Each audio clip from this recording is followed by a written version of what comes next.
ఆదికాండ గ్రంథము 37వ అధ్యాయము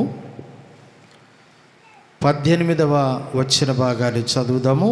ఆదికాండ గ్రంథము 37వ అధ్యాయము 18వ వచనాన్ని చదువుదాం. అతడు దగ్గరకు రాకమునుపే వారు దూరము నుండి అతన్ని చూసి అతన్ని చంపుటకు దురాలోచన చేసిరి.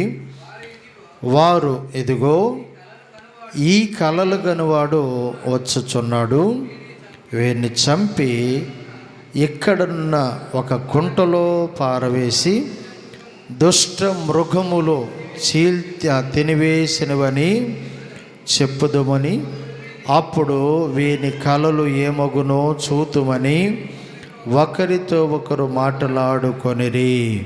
పరిశుద్ధుడు వేరు తండ్రి, నీకు స్తోత్రాలు. ఈ పూట కూడా దేవుని మాటలు ప్రకటించటానికి తండ్రిదిగో నాయన యోగ్యునిగా అర్హుడిగా మీ దాసునిగా మీ సన్నిధిలో నిలిచి ఉన్నాను. మీరే తండ్రిదిగో విరిచి కావలసిన నీ మాటలు వడ్డించండి. మీరే మాతో మాట్లాడమని, బలహీనుడు కనికరించమని, మీ బిడ్డలకు అర్థమగు రీతిగా తండ్రిదిగా మీరే ఉపదేశించమని, సకల ఆటంకాలు యేసు నామములో పూర్తిగా బంధిస్తున్నాం. గొప్ప కార్యాలు చేయమని యేసయ్య నామములో స్తుతించి ప్రార్థన చేస్తున్నాము తండ్రి, ఆమెన్. మంచిది ప్రియులారా, మనము ఈ రాత్రి దేవుని వాక్యములో నుండి ఆదికాండ గ్రంథము 37వ అధ్యాయంలో 18వ వచనం నుండి కొన్ని వచనాలు మనం చదవగా, అతడు దగ్గరకు రాక మునుపే, లేకపోతే దగ్గరకు రాక మునుపు అనే మాట ప్రభు ఇచ్చిన ఆలోచనలో కొన్ని వర్తమానాలు మునుపే అనే మాటలు కొన్ని మనం వినాల్సిన అవసరం ఉంది. ఇందులో నుండి ప్రభు మనకు కొందరు భక్తుల జీవితాలు తెలియచేయటానికి ఇష్టపడుతున్నాడు గనక తన దాసుని తన మాటల చేత సిద్ధపరిచి ఈ స్థలమునకు తీసుకొచ్చారు. మీరు గుర్తుపెట్టుకోవాలి. ఆదికాండ గ్రంథములో అబ్రహాము కుమారుడైన ఇస్సాకు, ఇస్సాకు కుమారుడైన యాకోబు, యాకోబుకు పుట్టిన 12 మంది సంతానములో, అంటే 13 సంతానము, ఒక అమ్మాయి, 12 మంది కుమారులను కలిగి ఉన్నాడు యాకోబు. 11వ వాడైన యోసేపు వాళ్ళ అన్నల దగ్గరకు రాక మునుపు, అంటే అన్నోళ్ళ దగ్గరికి వెళ్తున్నాడు అని అర్థం చేసుకోవాలి. ఒకానొక రోజున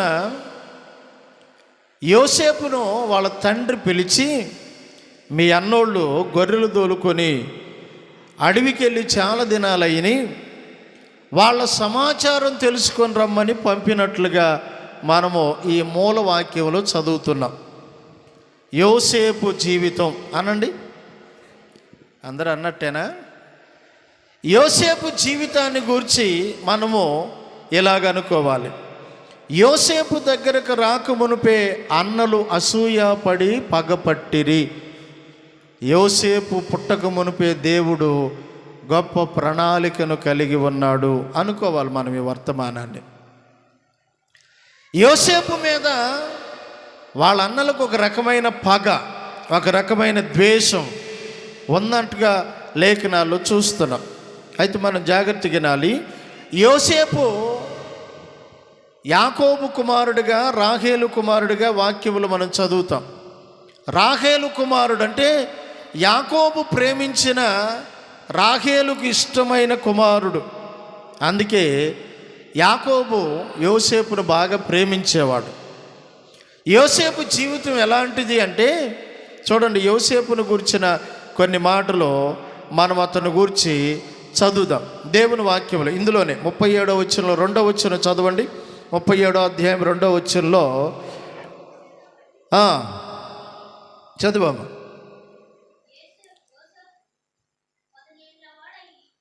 అతడు చిన్నవాడై తన తండ్రి భార్య అయిన బిల్వా కుమారుల యొద్ద జిల్పా కుమారుల యొద్ద ఉండెను. అప్పుడు యోసేపు వారి చెడుతనమును గూర్చిన సమాచారము వారి తండ్రి యొద్దకు తెచ్చుచుండువాడు. స్తోత్రం చెప్పండి. యోసేపు ఎలాంటోడు అంటే,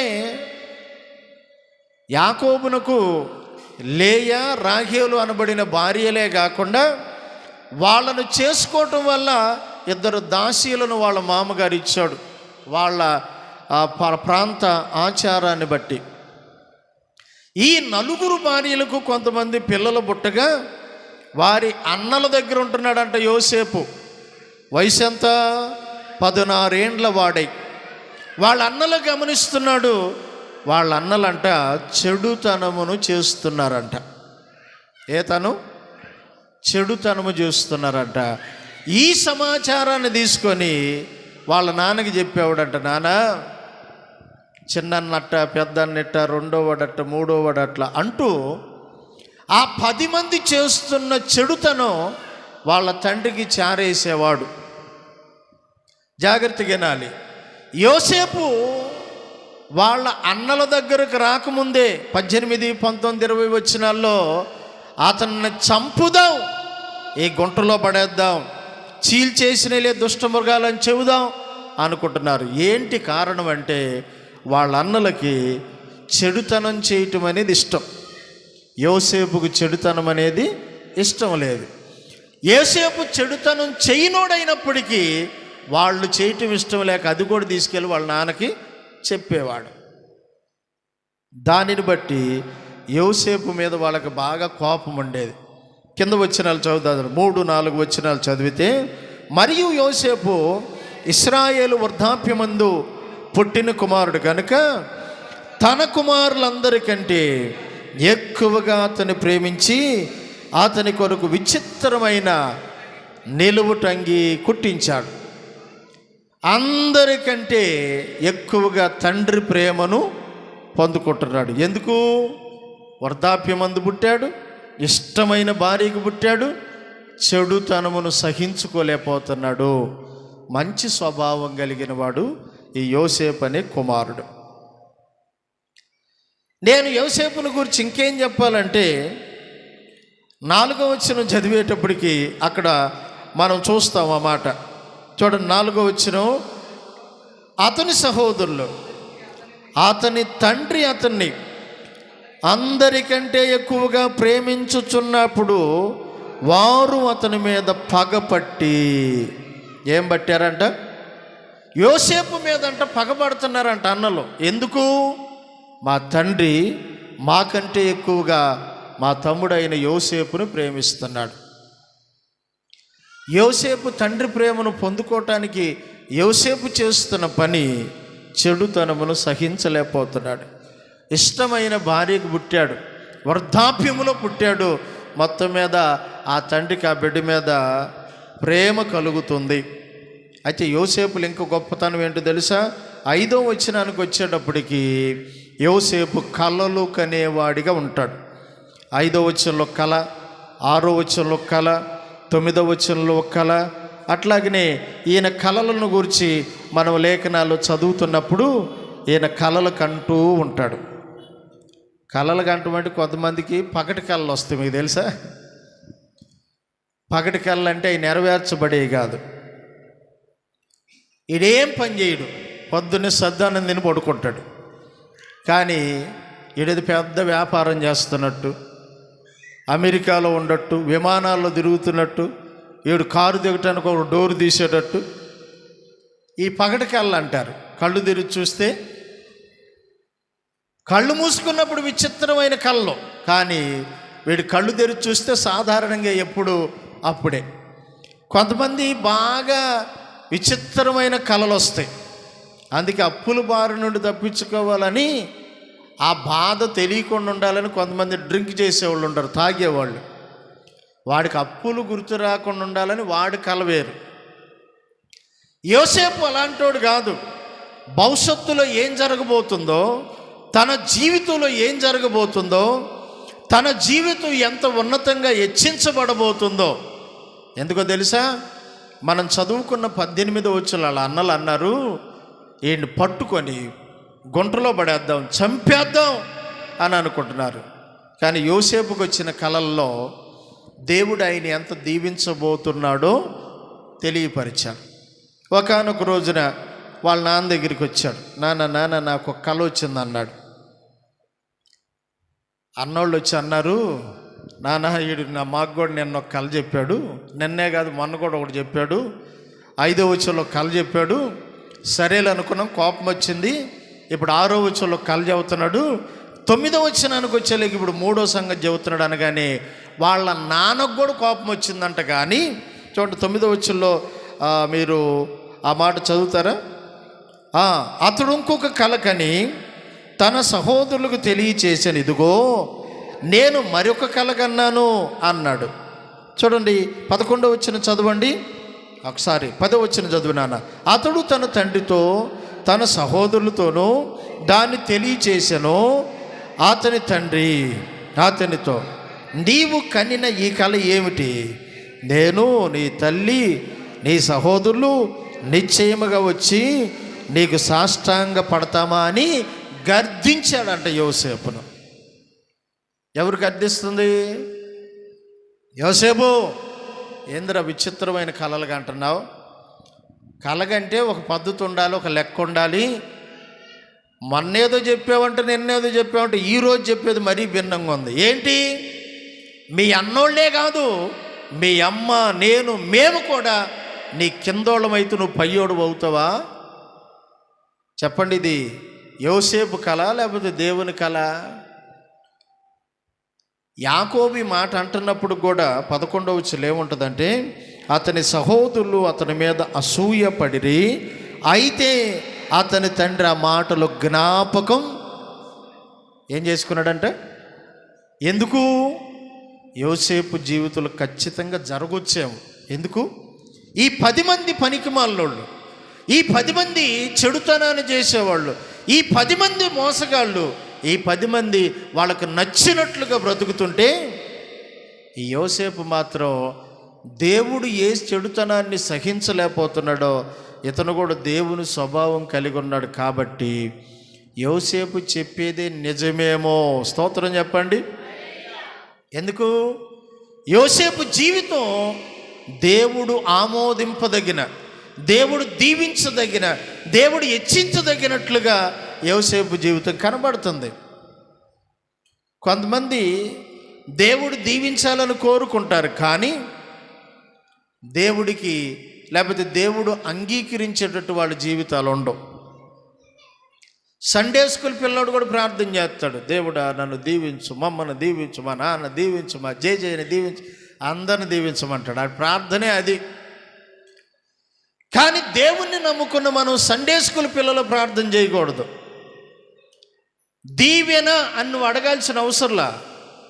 నీవు చెడుతనమును సహింపలేని వాడిగా మారితే దేవుడు ఖచ్చితంగా చెప్పండి దీవెనల ఆశీర్వాదాల రుచి నీకు చూపిస్తాడు. అట్టి కృప దేవుడు అందరికి ఇచ్చునుగాక. దేవుని వాక్యం చదువుతున్నాం మనం. యోసేపు వాళ్ళ తండ్రితో చెబితే, ఏమరా ఇది నిజమా? అమ్మో నిజమే. అయినప్పటికీ యోసేపుని దేవుడు అట్లా హెచ్చిస్తున్నాడేమోలే అనుకున్నాడు. 37వ అధ్యాయంలో చూడండి, మనం 18వ వచనం నుండి 20వ వచనం వరకు మనకు అర్థమవుతున్న, లేకపోతే 22వ వచనం చదవండి. 22వ వచనం ఒక మాట చదవండి. అందులో ఎట్లనగా, రూబేను అతని తండ్రికి అతన్ని అప్పగించుటకై వారి చేతిలో పడకుండా అతన్ని విడిపింప తలంచి రక్తము చిందింపబడకుండి అతనికి హాని ఏమీ చేయకుడి, అడవిలో ఉన్న ఒక గుంటలో పడేద్దాంరా. చూడండి ఈ మాట జాగ్రత్తగానండి. వాళ్ళు చంపాలి అనుకుంటున్నారు. ఎప్పుడు? చూడండి, నేను ఇప్పటి వరకు చదివించిన వాక్యాలకి ఇప్పుడు చదివిన వాక్యానికి మధ్యలో ప్రారంభంలో చెప్పిన సంగతి. యోసేపు అన్నోళ్ళు వెళ్ళి చాలా రోజులు అయిందిగా గొర్రెలు తోలుకొని వెళ్ళి వాళ్ళ సమాచారం తెలుసుకురమ్మన్నాడు తండ్రి. ఇప్పుడు యోసేపు ఎక్కడికి వెళ్ళాలి? ఇంట నుండి, లేకపోతే ఆ గుడారం దగ్గర నుంచి. అన్నోళ్ళు అడవిలో ఉండరు కాబట్టి ఒంటరిగా పాపం అడవిలోకి వెళ్ళాలి. యోసేపు వెళ్ళి అన్నల కోసం వెతుకుతూ ఉంటే అక్కడ కొంతమంది చూసి, అయ్యా ఎవరిని వెతుకుతున్నావు నువ్వు? నేనండి పలాని యాకోబు కుమారుణ్ణండి, మన్నోళ్ళు గొర్రెలు తోలుకొచ్చారు, వాళ్ళు ఎక్కడుండారో అర్థం కాలేదంటే, మీ అన్నోళ్ళ? వాళ్ళైతే దోతాను అనే ప్రాంతానికి వెళ్తున్నారు, నీవు అక్కడికి వెళ్తే వాళ్ళని కలుసుకుంటావు అని చెప్పారు. మనోడు పాపం ఎత్తుక్కుంటూ వెళ్తే 18వ వచనంలోనండి, దూరము నుండి అన్నోళ్ళు చూస్తున్నారు. అరే రూబేన్, ఆ వచ్చేవాడు ఎవడు? వాడే కళ్ళలు కనేవాడు. యోధా, ఎవడ్రా వాడు? వాడే మన తమ్ముడు. ఒక పని చేద్దామా, మనము వాడు దగ్గరకు రాకముందే వాడిని ఎట్ట చంపాలో ఒక ప్లాన్ చేద్దామా? వాడిని వేసేద్దామా? వాడిని కనుక మనం చంపి ఈ గోతులో పడేస్తే అప్పుడు వాడి కలలు, వాడు చెప్పిని దేవుడు దీవిస్తాడు, హెచ్చిస్తాడు. ఇదిగో నక్షత్రాలు, ఇదిగో సూర్యుడు చంద్రుడు అన్ని కింద సాగిలి పడుతున్నాయి అన్నాడే, అది ఏమైద్దో మనం చూద్దాం. దగ్గరకు కూడా రాలేదంట. ఇప్పుడు వాస్తవానికి దగ్గరకు వచ్చిన తర్వాత ఏం అడగాలి చెప్పండి? మీరు ఏం అడగాలి? ఒక్కడివే వచ్చావా, లేకపోతే ఎవరన్నా వచ్చారా? నాన్న పంపితే వచ్చావా, లేకపోతే నువ్వే వచ్చావా? అడగరా? మీ ఊర్లో ఏ ఊర్లో అయినా అడగాలిగా సమాచారం. అడగకుండానే ఎట్టుంటుందంటే, వీళ్ళకి తమ్ముడు మీద పగ ఉంది కదా, మేము చదివాం కదా, పగబట్టిరి, మరీ పగబట్టిరి, అసూయ పడిరి అనే మాటలు ఉంటాయి. ఏది 5, 6, 7, 8, 9, 11 వచ్చిన దాకా, 10 వచ్చిన దాకా అన్నలకి యోసేపు మీద పగ. ఏంటి? చెడుతనం నాన్నకి చెబుతున్నాడు, మనం ఏదో రహస్యంగా చేసుకున్నవి కూడా ఎతికెళ్ళి చెబుతున్నాడు. తర్వాత ఇంకేం చేస్తున్నాడు? దేవుని బిడ్డలారు మీరు జాగ్రత్తగానండి. ఈ భాగం చదువుతున్నప్పుడు నాకు కూడా ఒక మంచి మాట గుర్తు వస్తుంది. నా పేరు యేసుదాస్ అని పెట్టాడు మా తాతగారు. ఈ పేరు మా బాబాయ్ పేరు అంట. మా బాబాయ్ ఒక ఆయన సరిగ్గా చాలా చిన్న వయసులో చనిపోయాడంట ఆయన. ఆ రోజుల్లో చిన్నపిల్లలు చేష్టలు అని వచ్చాయి కదా, తలనొప్పి అని, లేకపోతే ఇంకా రకరకాల చిన్న చిన్న రోగాలు వస్తే కనుక వైద్యం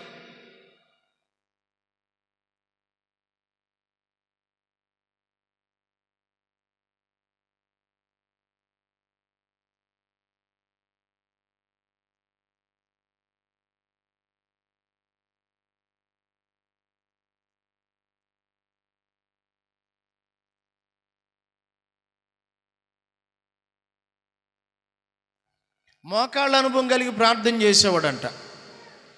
ఆయన ప్రార్థన చేస్తూ ఉంటే మా తాతయ్య అనుకునేవాడు గొప్ప భక్తుడు అయిపోతాడు అని. అంత మాత్రమే కాదు, యోసేపులాగా వాళ్ళ అన్నోళ్ళు ఉండారు చూసి, మా నాన్నోళ్ళు, బాబాయ్ వాళ్ళు ఏమేం చేసేవాళ్ళు మొత్తం తీసుకెళ్ళి చెప్పేవాడు సాయంత్రం. నాన్న పెద్ద అన్నట్ట, రెండో అన్నట్ట, మూడో అన్నట్ట. వీళ్ళకి ఎట్టుండదు చెప్పండి? ఆ ఇంట్లో ఈయన ఒక యోసేపు. ఆ యోసేపు ఏది నా పేరు కలిగిన ఆయన ఒక మంచి భక్తుడు అవుతాడంటే అవలేకపోయాడు. ఖచ్చితంగా ఈ పేరు ఈడికి పెడితే బాగుండదని నాకు పెట్టాడు. స్తోత్రం చెప్పండి. ఈ పేరు మార్చుకోవడానికి నేను ఎన్ని తిప్పలు పడ్డాను. ఏ పేరు? యేసుదాస్ అనే పేరు నేను మార్చుకోవటానికి చిన్నప్పుడు పిలిస్తే నాకు అర్థం కాల. ఇప్పుడు చిన్నప్పుడు సుబ్బులు అంటే ఎవరు మాత్రం పట్టించుకోరు. పెద్ద అయిన తర్వాత చక్కగుండ పిల్లను సుబ్బుల, ఎంకమ్మ, కోటమ్మ అంటే ఆ పిల్లకి ఎట్ట ఉంటుంది? నాకేం తిట్టాడు, చన్నాసి పేరు పెట్టారు అనుకుంటుంది. యేసు అనే మాట వచ్చినందుకు యేసుదాస్ అంటే నాకు నచ్చేది కాదు. నేను కూడా అనుకునేవాడిని ఈ పేరు నాకు వద్దు. ఏం పేరు పెట్టుకోవాలి? ఇప్పుడు ప్రేమకు పెట్టిన పేరు నా పేరే నేను పెట్టుకునేవాడినట్ట. ఆ పేరు అయితే సూపర్గా ఉండేదాన్ని.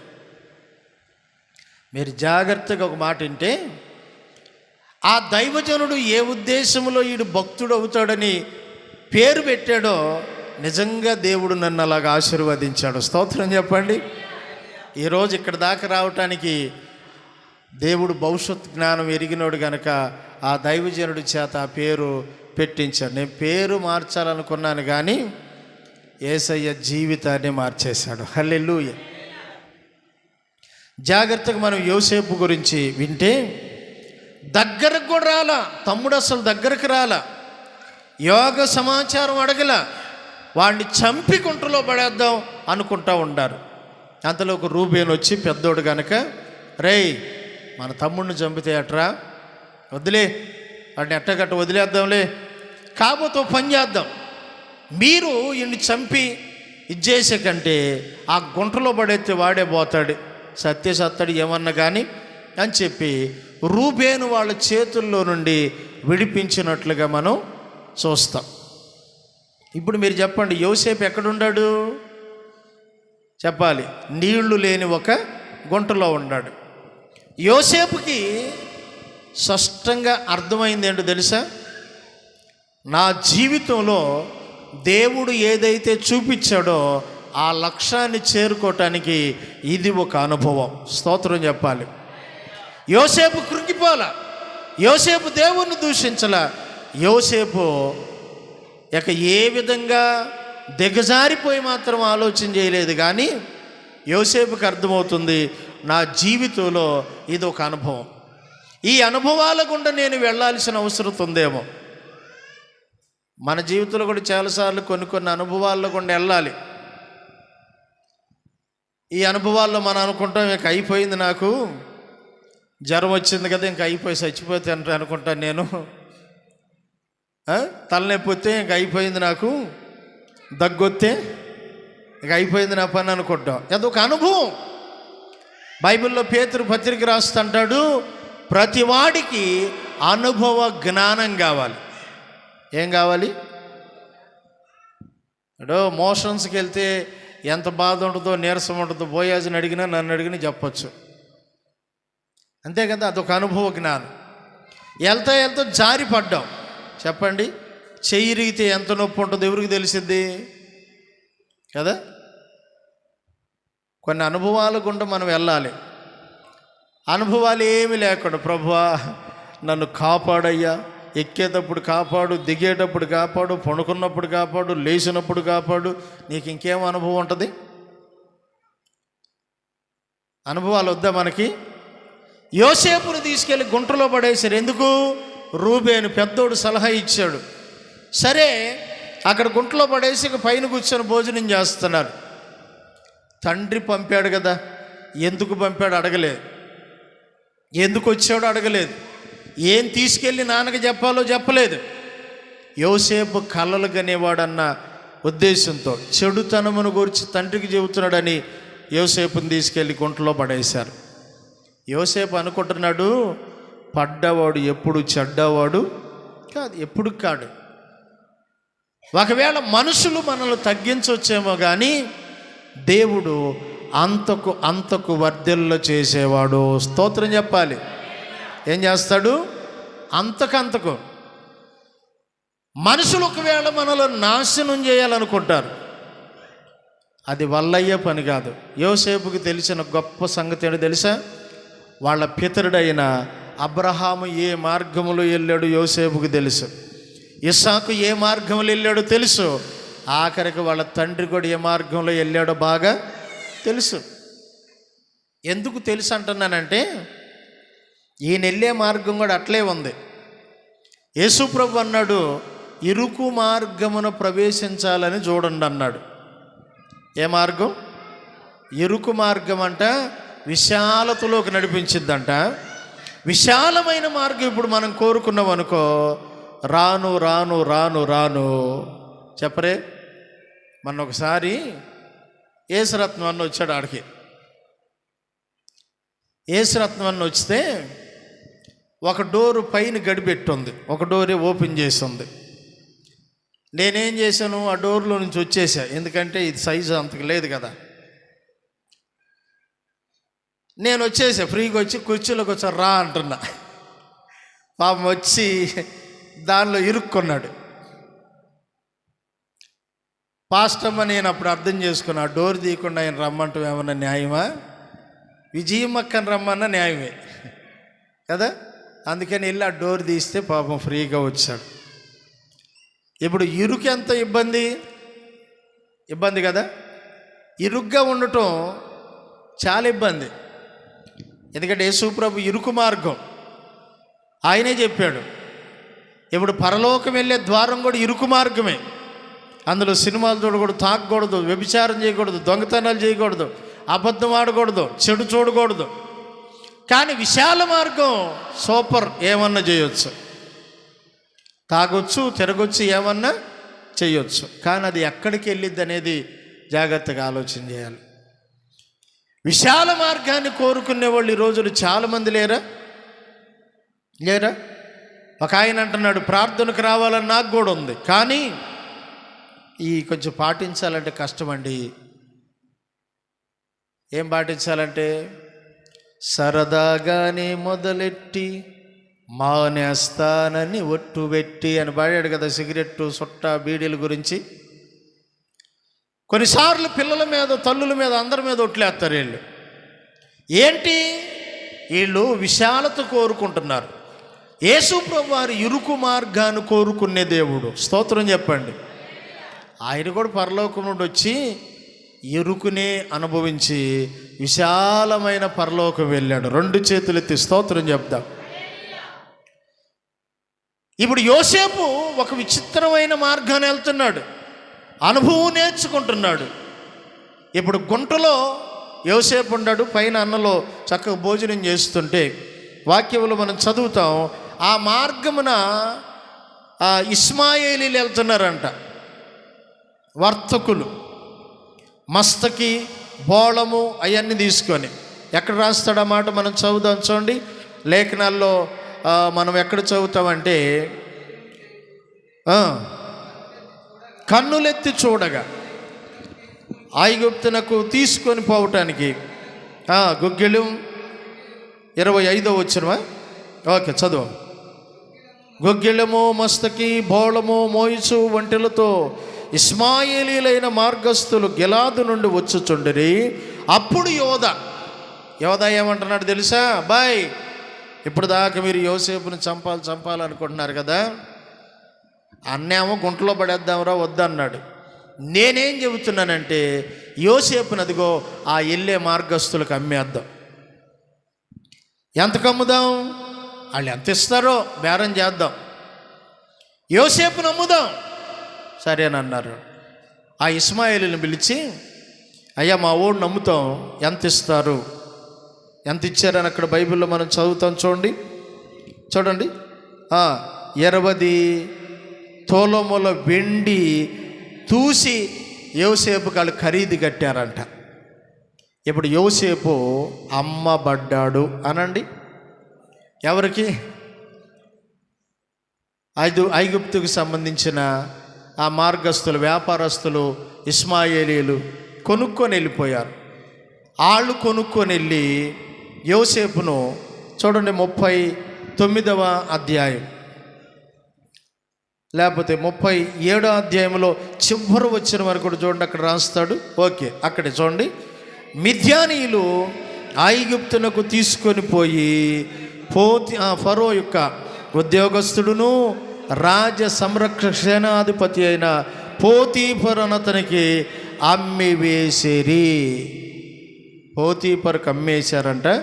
చూడండి, 39వ అధ్యాయం ప్రారంభ వచనం చదివితే, యోసేపు ఐగుప్తునకు తీసుకొని వచ్చినప్పుడు ఫరో యొక్క ఉద్యోగస్తుడు రాజ సంరక్షక సేనాధిపతి అయిన పోతీఫరు ఒకడు ఐగుప్తీయుడు అతన్ని ఇస్మాయేలీయుల యొద్ద అతన్ని కొనెను.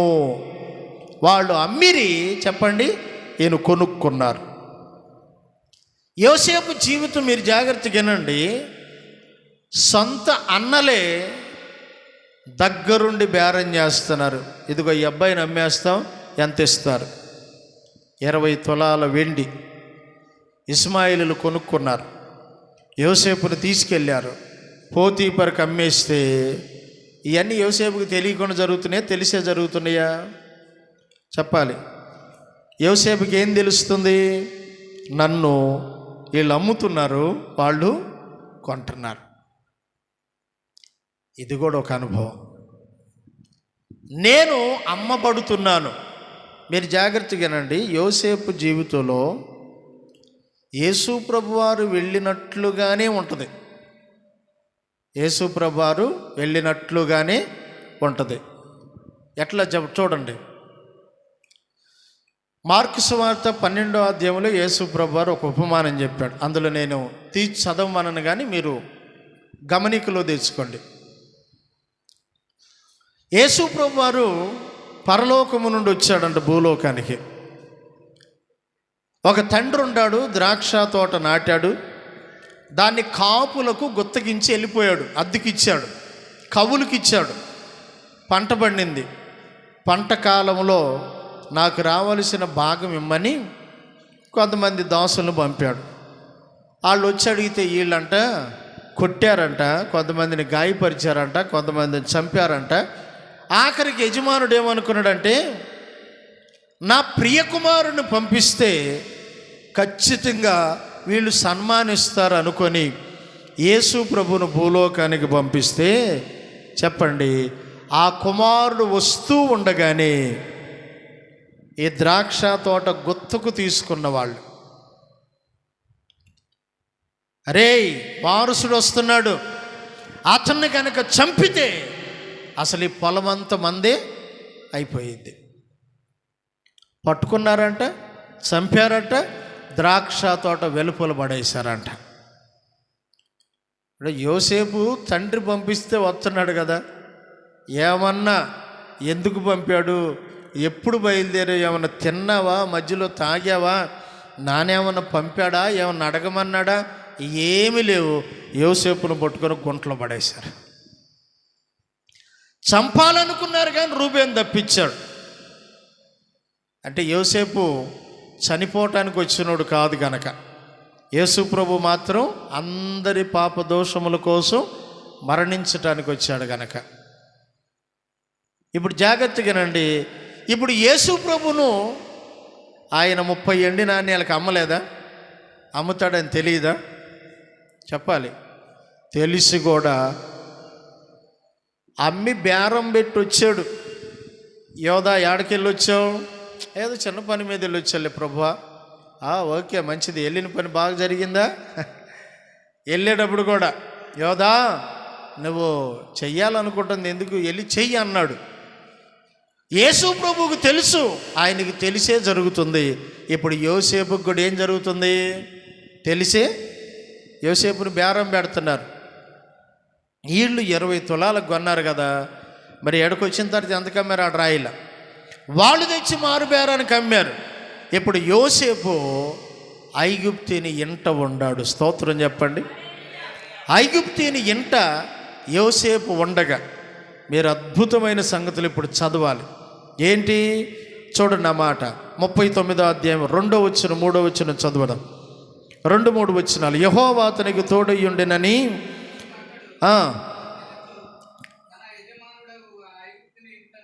ఏందంట? యోసేపునకు యెహోవా, ఎంత బాగుంది ఈ మాట, యోసేపునకు యెహోవా తోడై ఉన్నాడంట.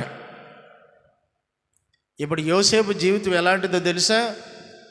దేవుడు నాకు తోడై ఉన్నాడు అన్నాడు అనుకో, బాయ్ నువ్వు చెబితే కాదు, మాకు తెలియాలి.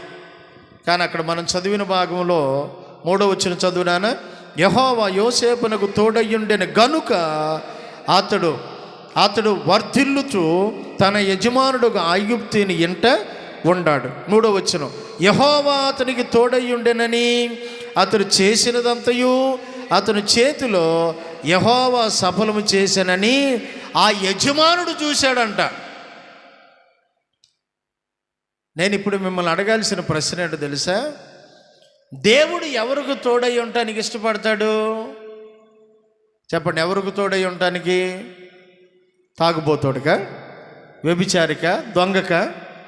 ఎవరికి? దేవుడు ఎవరికి తోడై ఉంటాడంటే, దేవుడు వెళ్తున్న మార్గములో ఆ వ్యక్తి కూడా వెళ్ళగలిగితే, హల్లెలూయా. ఎవరైతే ఆయన ఒక మార్గాన్ని అయితే సిద్ధపరిచాడో ఆ మార్గాన్ని వెళ్ళగలుగుతారో వాళ్ళకండి తోడై ఉండేది. దేవుడు తోడై ఉంటే, నేను అంటున్న పేదరికం పోయినా పోకపోయినా అసలు ఆ అనుభవమే వేరు. స్తోత్రం కదా. దేవుడు తోడై ఉంటే, నేను అంటున్నాను, ఆ పక్కనుండా ఐగుప్తుడికి కూడా అర్థమైపోతుంది, ఈడు బానిస కాదు, ఇతడు నేను కొన్నాను, మా ఇంట్లో పాలేరు, కానీ ఇతడు ఏది పట్టుకున్నా ఏది చేసినా యెహోవా దాన్ని ఏం చేస్తున్నాడు, ఆశీర్వదిస్తున్నాడు, సఫలం చేస్తున్నాడు. ఏం చేశాడంటే, బాయ్ ఈ ఇల్లంతటి మీద నీకు అధికారం ఇచ్చేస్తున్నాను, ఏముండి ఏమి లేవు నాకు అనవసరం, తినటం నా భార్యతో ఉంటుంది తప్ప ఇక నాకు ఏమీ వద్దనుకొని ఆ ఇంటి మీద అధిపతిగా ప్రకటించాడంట యోసేపును. చప్పట్లు కొడుతూ ప్రభువును స్తుతించండి, హల్లెలూయా. ఎంత గొప్ప అనుభవం ఇది. గుంటలో ఒక అనుభవం వస్తే తర్వాత కాలంలో యోసేపు మరొక అనుభవం గుండా వెళ్తే,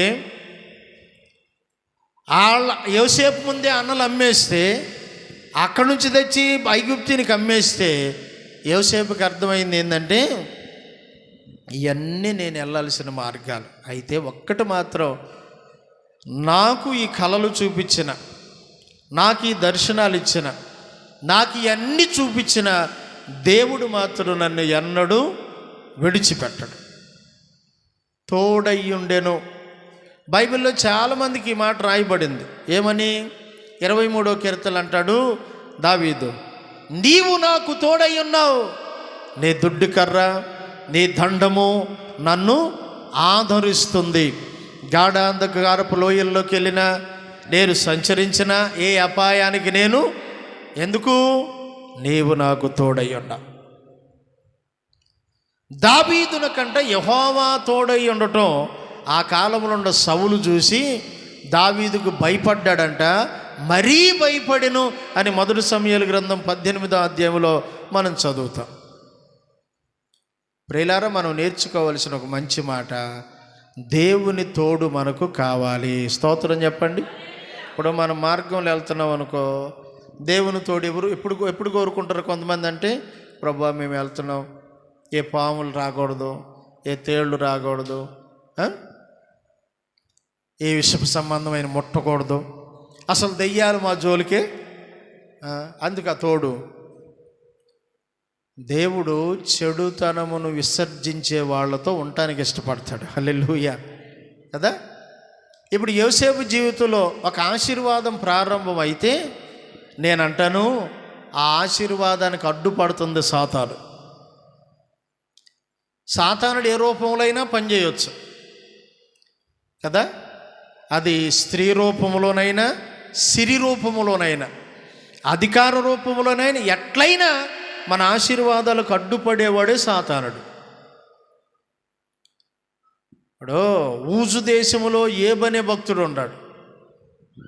ఆయన ఏ పాపం చేయలేదంట, నోటి మాటతోనైనా దేవుడే స్టేట్మెంట్ ఇచ్చాడు, చెడుతనమును విసర్జించిన వాడు. అసలు ఆ దేశంలో ఉన్న వాళ్ళందరిలో ఈయనే ఒక ఉన్నత స్థానంలో ఉన్నాడు. కానీ ఎందుకో సాతానుగాడికి నచ్చల.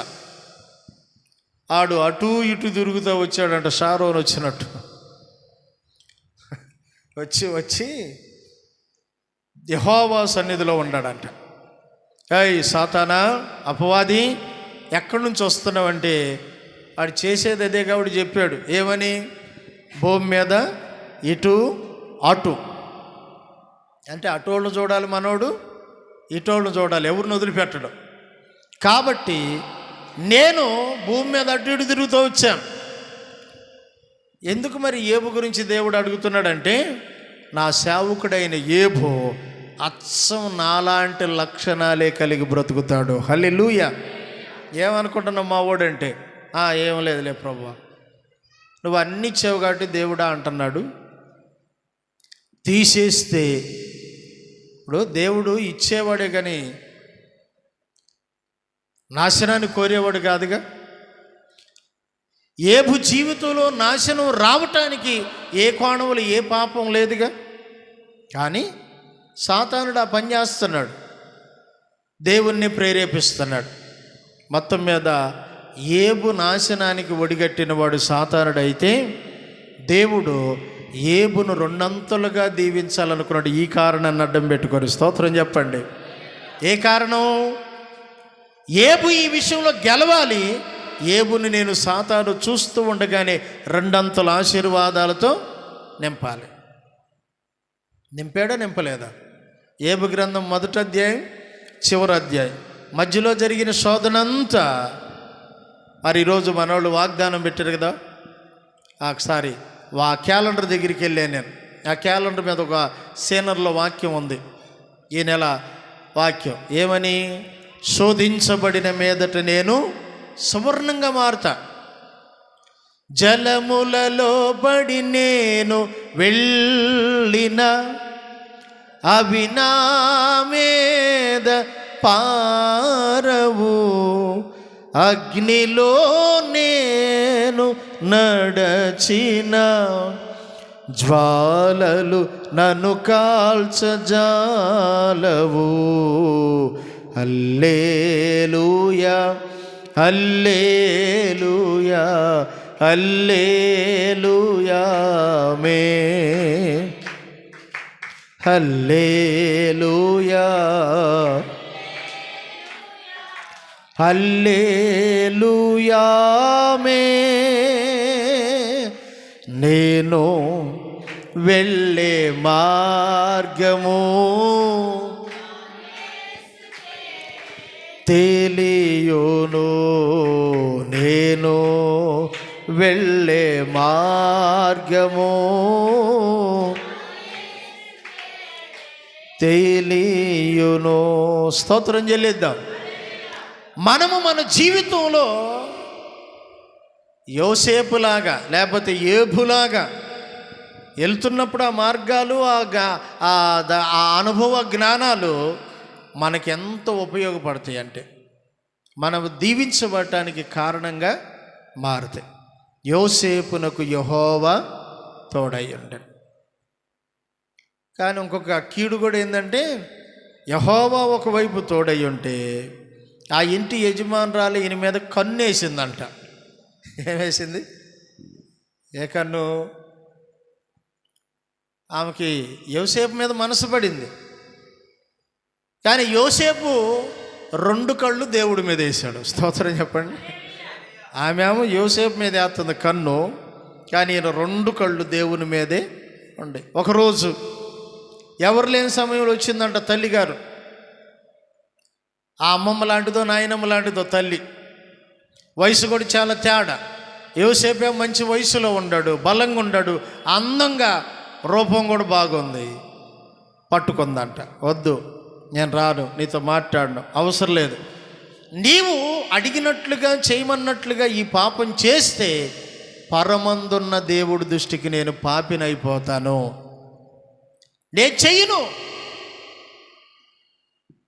ఇందాకే చెప్పాను నేను, యోసేపు ఇరుకు మార్గములో ఉన్నాడు, ఏమేమో విశాల మార్గంలో ఉంది.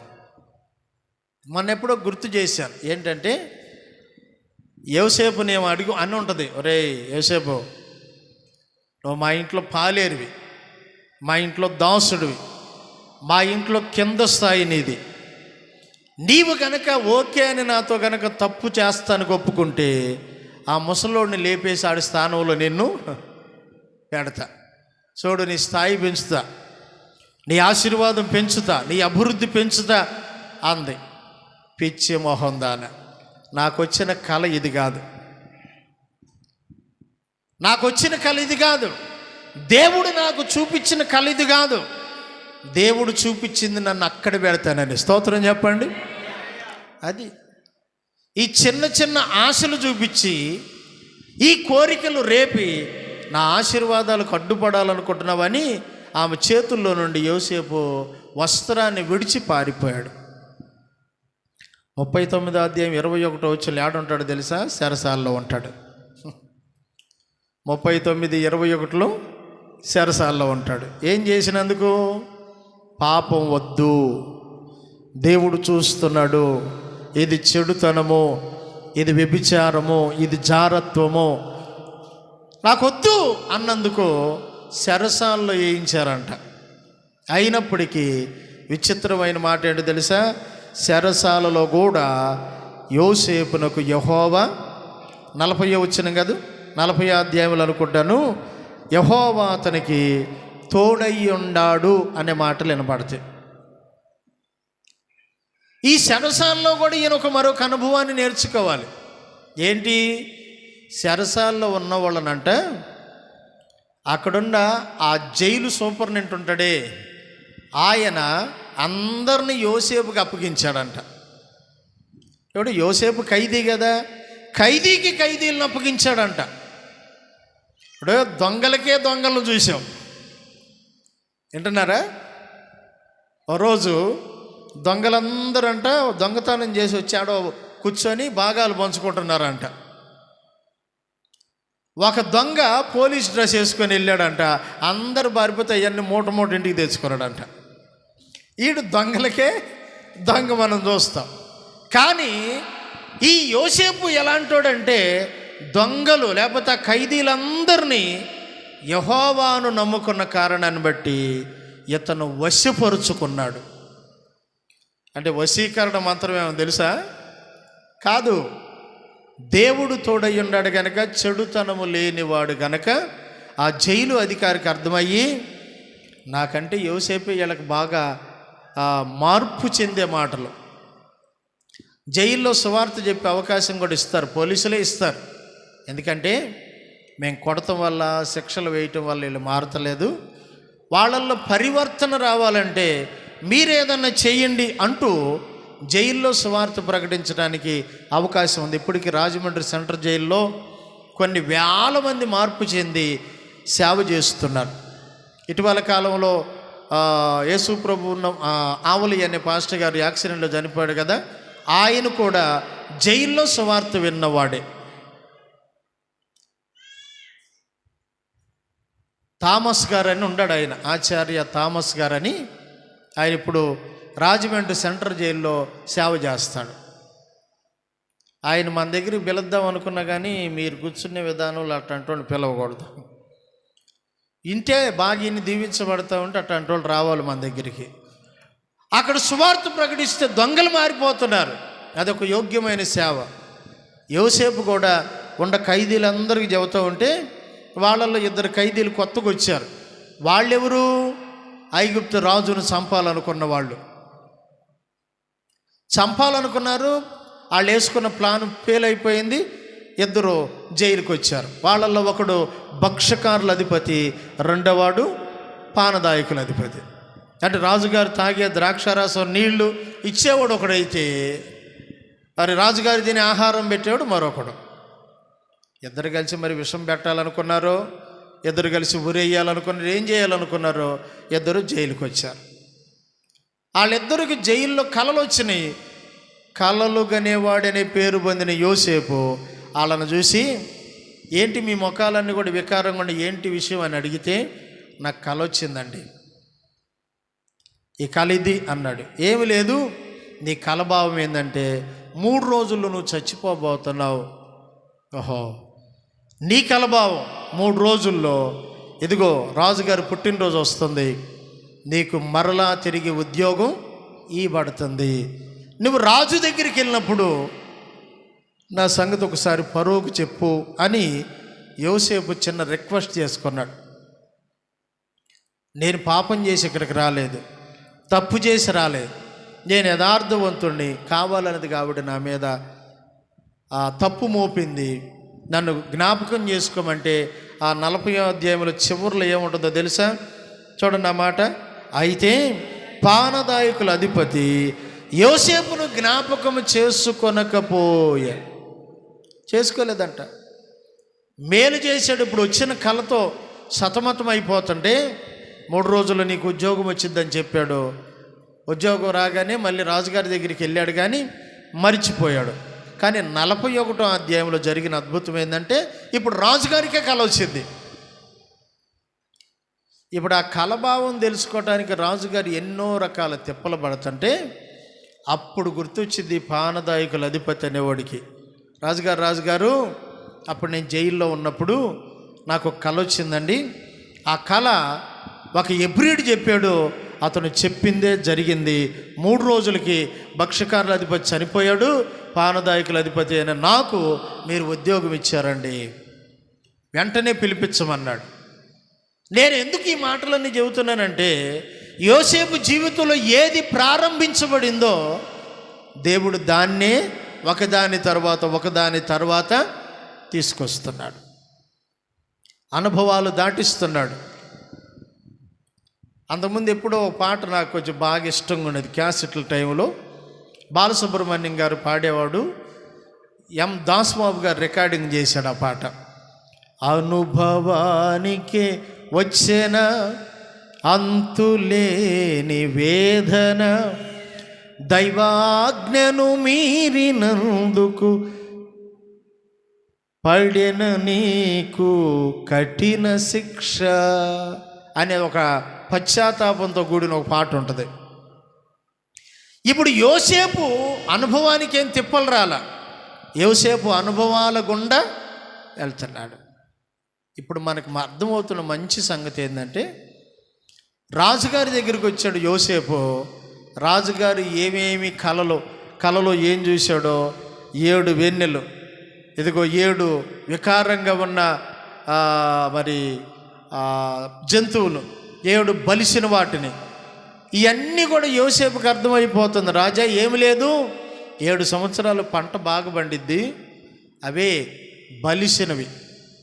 తర్వాత 7 సంవత్సరాలు నీకు వికారంగా కనపడుతున్న జంతువులు ఉండయే, 7 సంవత్సరాలు కరువు రాబోతుంది అని చెప్పాడు.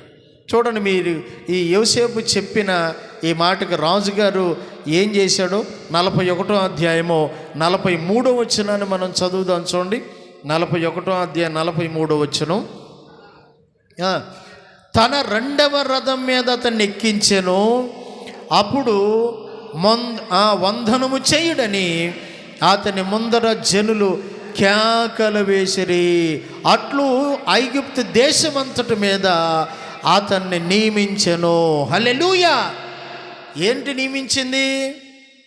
కరువు రాబోతుంది, ఇప్పుడున్న ధాన్యాన్ని దాచుకోవాలి, కొట్లు కట్టించాలి, కొట్లలో దాచాలి, 7 సంవత్సరాలు కరువు తప్పించుకోవాలని యోసేపు చెబితే ఆ రాజుగారు అంటాడు, అబ్బా ఇప్పటి వరకు నేను చూసినంత మటుకు యోసేపు లాంటి వాడిని. 37వ వచనం కూడా మీరు చదవండి.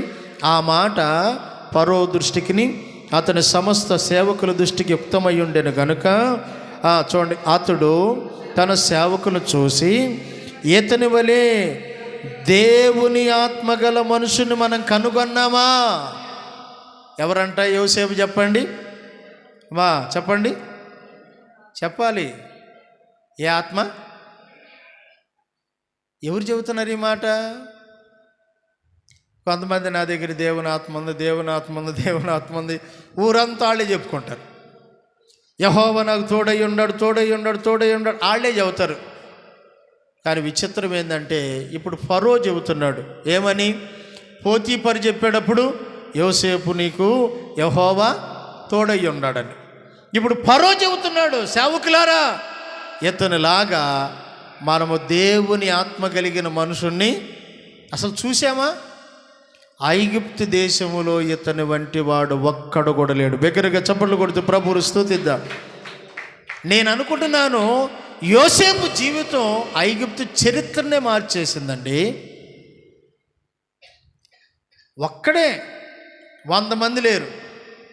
గ్రామంలో 100 మంది రక్షణ పొంది ఉంటారు, కానీ ఒక్కడు కూడా గ్రామాన్ని ప్రభావితం చేయడు. ఎందుకు? వీడికి రేత్రిపూట అన్ని దెయ్యాలే వచ్చి తొక్కేది. దేవుణ్ణి నమ్ముకొని బాప్తీసం పొంది రక్షణ పొంది బల్లలో పాల్గొన్నాక కూడా నీకు వచ్చేదన్నీ దెయ్యాల కాళ్ళే. దేవుని ఆత్మ ఏడుంది? దేవుని ఆత్మ ఉంటే ఇక దయ్యాలు ఏమన్నా మన మీద ప్రభావం చూపుతాయా? యేసన్న గారు అన్నాడు, రేయ్ నేను వాక్యం చెప్పడానికి వెళ్ళడానికి ఒక అరగంట టైం ఉంది, సైతానుగా రా ఈ అరగంటలకు వచ్చే పాడుకుందాం అన్నాడంట. పిలిచాడంట సైతాన్ని, రేయ్ రా ఒక అరగంట టైం ఉంది, వచ్చే పాడుకుందాం రా. ఆడన్నాడంట, నాకు పని ఉంది బాబు నేను పోతున్నాను అన్నాడంట. మనమేమో సైతాన్తో ఆడుకోవటం కదా, ఆడుకుంటున్నాడు కుటుంబాలతో. దేవుని ఆత్మ కలిగిన వాడిని పేరు పొందాడండి ఐగుప్తు దేశం అంతట్లో. ఇప్పుడు యోసేపు దేశమంతటి మీద నియమించబడ్డాడంట. ఆడుండవాళ్ళతో చెబుతున్న మాట ఏంటి తెలుసా? అందరూ యోసేపునకు వందనం చెయ్యండి. యోసేపు ఎవరో తెలుసా? యోసేపు ఐగుప్తు అంతటికి ధనాగారం అంతటి మీద నియమించబడినవాడు. రాజుగారు అన్నాడు, బాయ్ యోసేపు, నీ మాట లేకుండా ఎవడు కాలు కానీ చెయ్యి కానీ ఏమీ ఓపెన్ కూడా ఓపడు. ఏమనుకున్నావు? అందరూ యోసేపుకు లోపడండి. మీరు వినండి, యోసేపు ఐగుప్తుకి ఎట్టొచ్చాడు? బానిసగా, ఒక పాలేరుగా, మన భాషలో చెప్పాలంటే ఒక దాసుడుగా. కీర్తనాకారుడు అంటాడు, యోసేపు దాసుడుగా అమ్మబడ్డాడంట. దాసుడుగా అమ్మబడ్డాడు. దాసుడుగా వచ్చినాడు. ఇప్పుడు ఎక్కడ కూర్చున్నాడు చెప్పండి? ఫరో తర్వాత సింహాసనం ఏదుందో దాని మీద కూర్చున్నాడు. ఏంటి కారణం? ఏంటి కారణం అంటే అతను కలిగి ఉన్న దేవుని ఆత్మ, అతను కలిగి ఉన్న దేవుని తోడు, అతను కలిగి ఉన్న నిరీక్షణ, అతను కలిగి ఉన్న చెడుతనమును విసర్జించే ఒక మంచి స్వభావం. ఆ అమ్మగారు అంది, ఇంటి మీద అసలు నిన్నే పెద్దోడుగా చేస్తారా అంది. పిచ్చిదాని, ఇంటి మీద కాదు. చెప్పండి, ఇప్పుడు ఏడున్నాడు? దేశం మీద. దేశం మీద అండి. మనోళ్ళు చిన్న చిన్న ఆశీర్వాదాలకే అబ్బా అసలు యేసయ్య నన్ను ఎంత దీవించావు. ఇక బుధవారం ప్రార్థనలు, శనివారం ప్రార్థనలు ఉండవు. ఇక దేవుడు హెచ్చించాడు. నేను అంటున్నాను, ఈటితోనా, ఈ చిన్న కొంపతోనా, ఈ కొంచెం బంగారంతోనా, నేను అంటున్నాను ఈ చిన్న ప్రార్థనతోనా, ఈ కొంచెం విశ్వాసంతోనా? దేవుడు ఎట్లాంటోడు తెలుసా? అడుగు వాటికంటే, ఊహించే వాటికంటే అత్యధికముగా ఇచ్చే శక్తి కలిగినోడు. స్తోత్రం చెప్పండి. ఏదో కొంచెం గోంగూర పచ్చడి సరిపెట్టుకుంటే అట్ట. యోసేపును దేవుడు ఎంత అభివృద్ధి చేస్తున్నాడు. సరే, నేను ముగింపులో ఏం చెప్తానంటే, యోసేపునంట ఒకరోజు ఐగుప్తులో ధాన్యం అమ్ముతున్నారని ఎక్కడో కనాన్లో కరువు వచ్చిన దాన్ని బట్టి వాళ్ళ నాన్నకి అర్థమై అన్నోళ్ళు పంపించారు. 1-2 సార్లు పాపం వాళ్ళని ఇబ్బంది పెట్టి తిప్పలు పెట్టి వాళ్ళకి యోసేపు పరిచయం చేసుకొని, ఇదిగో మీరెళ్ళి తండ్రితో చెప్పండి ఈ మాట, మా నాన్నతో చెప్పండి, నీ కొడుకు బతికే ఉన్నాడు, సజీవుడిగా ఉన్నాడు. ఏమండి, వీళ్ళెళ్ళి ఆ అంగీని చూపించి, ఏది విచిత్రమైన డ్రెస్ ఉంది, యోసేపు డ్రెస్కి మేక రక్తమో గొర్రె రక్తమో పూసి, నానా నువ్వేం తమ్ముడిని పంపించావు, దుష్టముఖాలు చీల్చుకొని తినేసినాయి అంటే, యోసేపును బట్టి యాకోబు ఎన్ని రోజులు ఏడ్చి కుంగిపోయాడు. అట్లా ఏడ్చిన యాకోబుకి ఇప్పుడు వినపడుతుంది, మీ కుమారుడు బ్రతికే ఉన్నాడు. ఎట్లుండో తెలుసా? ఐగుప్తు దేశాన్ని ఏలుతున్నాడు. ఆడ ధనాగారం అమ్ముతుంది మనోడే. యోసేపు అన్నాడు, నాన్న తీసుకురండి, అమ్మ వాళ్ళని తీసుకురండి, మీ భార్యల పిల్లలు అందరిని తీసుకురండి, నేను మిమ్మలను పోషిస్తా. ఆ మాట చదువుతారా? యోసేపు వాళ్ళను పోషించిన ఆ సంగతిని గురించి ఎక్కడ 50వ అధ్యాయము చివరి అధ్యాయానికి వెళ్ళి 20వ వచనాన్ని చదివితే 20-21 వచనాలు అనుకుంటాను. చూడండి, అతడు వాళ్ళతో మాట్లాడుతూ ఈ మాట అన్నాడు. ఆదికాండ గ్రంథము 50వ అధ్యాయము 20-21 చదువు తల్లి. మీరు నాకు కీడు చేయను ఉద్దేశించిరి గాని నేటి దినమున జరుగుచున్నట్లుగా ఆ బహు ప్రజలను బ్రతికించినట్లుగా అది మేలుకే ఉద్దేశించెను. కాబట్టి భయపడకుడి, నేను మిమ్మును మీ పిల్లలను పోషించదను. స్తోత్రం చెప్పండి. అరే మీరు నన్ను గుంటలో పడేశారు, అమ్మేశారు, ఇన్ని చేశారు, చంపాలనుకున్నారు, పగబట్టారు, అసూయ పడ్డారు, కానీ నేను మాత్రం ఇదేమనుకుంటున్నాను తెలుసా? మేలు కొరకే దేవుడు చేశాడు. రోమాపత్రికలో పౌలు గారు అంటాడు ఈ మాట, మేలు కలుగుటికే దేవుడు సమస్తమును సమకూడి జరిగిస్తాడు. మేలు జరగటానికేనయ్యా, మిమ్మల్ని పోషించటానికే. మీరు భయపడద్దు. ఎట్లా జరుగుతున్న రోజుల్లోనంట ఫరో, యోసేపు మా దేశానికి నువ్వు ఇంత మేలు చేశావు, నేను ఒక మంచి అమ్మాయిని చూసి పెళ్లి చేస్తా, చేసుకుంటావా? ఓను యాజకుడైన పోతీఫరా అనబడిన ఆయన కుమార్తెను అసీనాతు అనబడిన అమ్మాయినిచ్చి పెళ్లి చేసినట్టుగా ముందు అధ్యాయంలో మనం చూస్తాం. యోసేపునికి 2 కుమారులు పుట్టినట్లుగా మనం చూస్తాం. యోసేపు చివరి ముగింపు మాట ఏంటి తెలుసా? అన్నలారా, నేను చనిపోతా, నా ఎముకలైనా తీసుకెళ్ళి మన పితరులు సమాధులు ఉండే దగ్గర పెట్టండి. ఈ మాట అని కొద్ది కాలం తర్వాత యోసేపు చనిపోయాడు. తర్వాత వాళ్ళ అన్నోళ్ళు, తమ్ముళ్ళు, కింద ఉండే వాళ్ళందరూ వరుసను ఒకళ్ళ తర్వాత ఒకళ్ళు గతించిపోతుంటే బైబిల్ యోసేపును గురించి ఇచ్చిన మంచి సాక్ష్యం ఏంటి తెలుసా? యోసేపు సాక్ష్యం ఇలా ఆదికాండ గ్రంథంలో చూడండి, 49వ అధ్యాయం 22వ వచనం, ద్వితీయోపదేశకాండం 33:13లో ఏమని బైబిల్ యోసేపును గురించి సాక్ష్యం ఇచ్చిందో, యోసేపు ఫలించడి కొమ్మ. ఎవరు చెప్పారు ఈ మాట? వాళ్ళ నాన్నగారు అంటున్నాడు యాకోబు చనిపోయే ముందు, రేయ్ యోసేపు ఎవరు అనుకున్నారా? యోసేపు ఫలించడి కొమ్మ. అది రెమ్మలు గోడ మీదకి ఎక్కుతాయి, పైకి ఎగుతాయి, కిందకు దిగుతాయి, విస్తరించిద్ది, దాన్ని ఎవడు ఆపలేడు.